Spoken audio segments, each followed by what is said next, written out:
Hey guys, welcome back to the channel. This is the first installment in my foray into O gauge or 7mm scale. So for those of you that follow the channel will see that I purchased a EFE class 15, which is now weathered,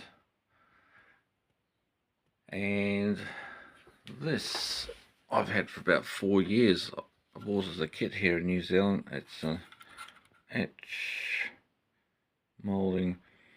It's actually got plastic wheels and plastic bearings, I believe. Runs okay, but I'm going to get order some Pico wheels for them. My supplier here in New Zealand has actually run out of stock of the spoked versions.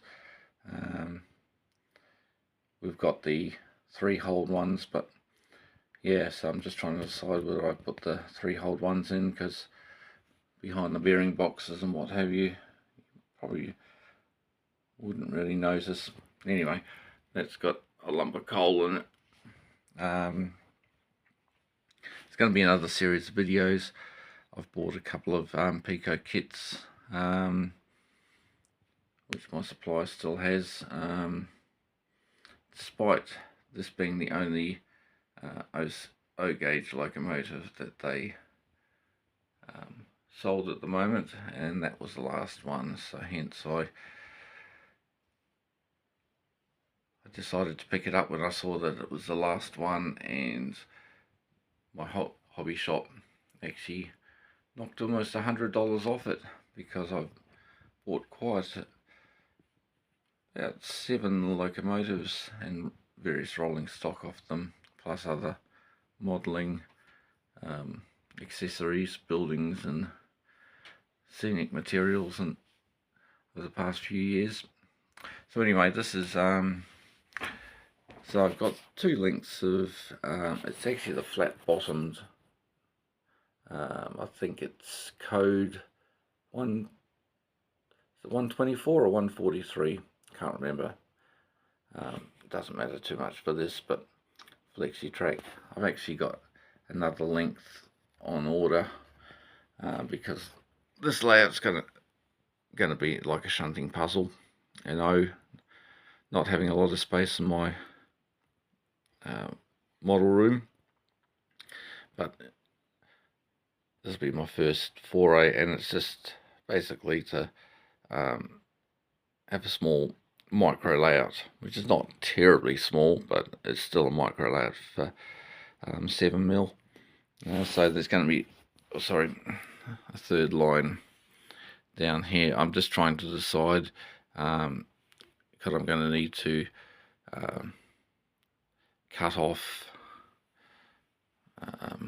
a piece probably about 32 centimeters in length, or actually probably about 30, which will fit on this transverser, which is I could push that way. I've got to put a little handle on there or something, but in order to save space, plus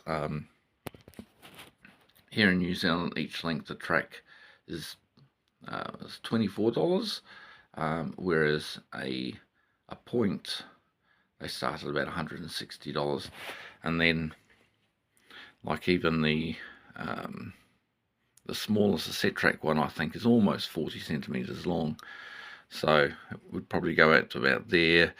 Then if you're going to put a siding off there, then you lose another couple of inches to get the track away far enough away for the loading gauge. So it only leaves basically a short siding where you could probably fit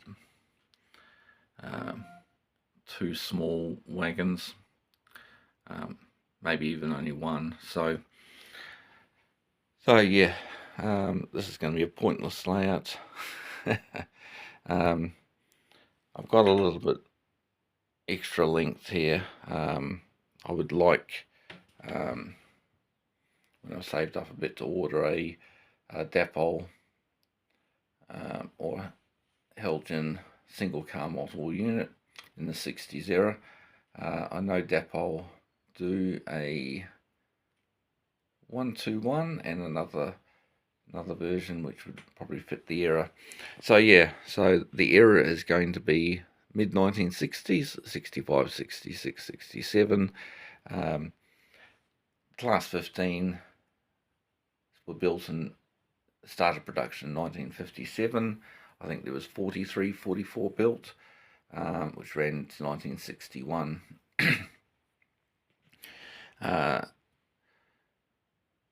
So I want to sort of do something a bit different, get away from the modern era. I like the idea of the 50s, 60s and that, where times are a bit simpler.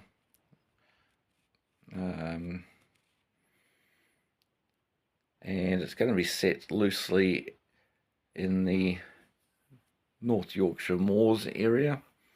I've always been a great fan of the UK TV show Heartbeat, especially the first 10 seasons, and which of course the North Yorkshire Moors Railway was used for the railway scenes. And yeah, so we're going to have a bit of fun in the 60s. So yeah, just so as not to make it too long and waffle on too long, this layout is going to be not boxed in, because at this point in time, like Peckham Junction, which is this there, we're just going to put the fiddle yard. I'm going to just build a slightly longer one, which will extend out and just have a leg that goes down onto the corner of the fiddle yard there. But yeah, just so it remains transportable. Sorry, slide back.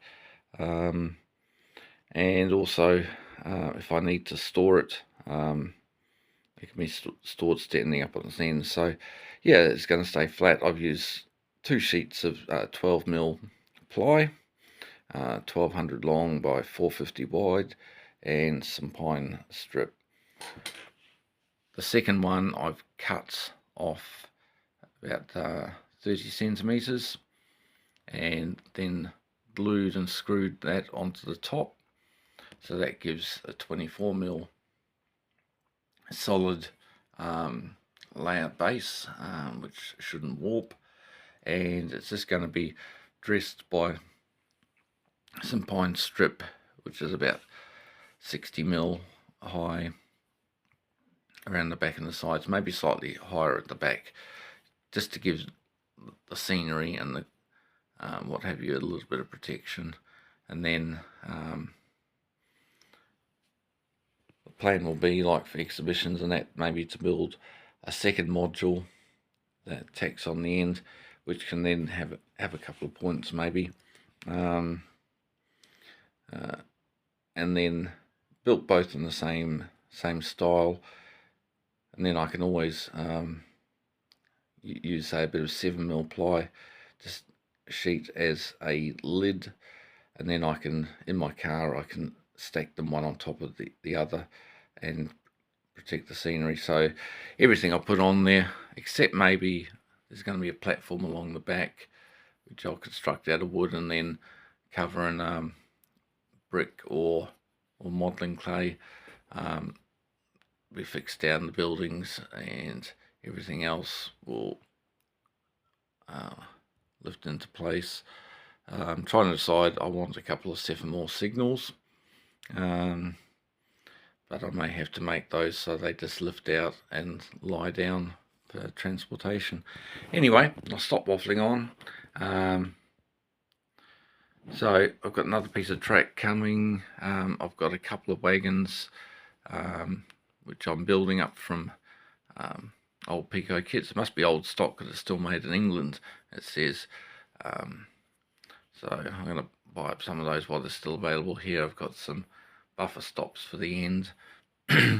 And yeah, just going to have a ball with a new project. And yeah, I've got a DCC Plux 22 chip to come. I was originally thinking of just running it on analog, but the lights don't work properly. It actually has some really good lighting features. It's actually got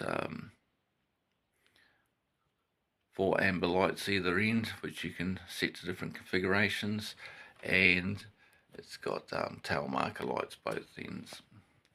So, and then hopefully if Bachmann release Plux 22 equivalent to the HMDCC in time, I would like to put sound, because it actually has quite a beefy speaker box. When you take the body off, the body's actually got some sizable weight,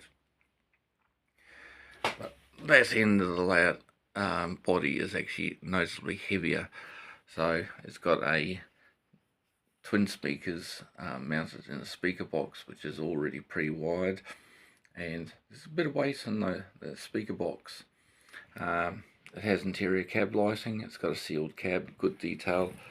If you wanted to put a figure in there, it'd be a bit of a challenge. You got to take the body off and sort of take the body apart, which is made of several pieces, and that to try and access the interior, but that's something for another time.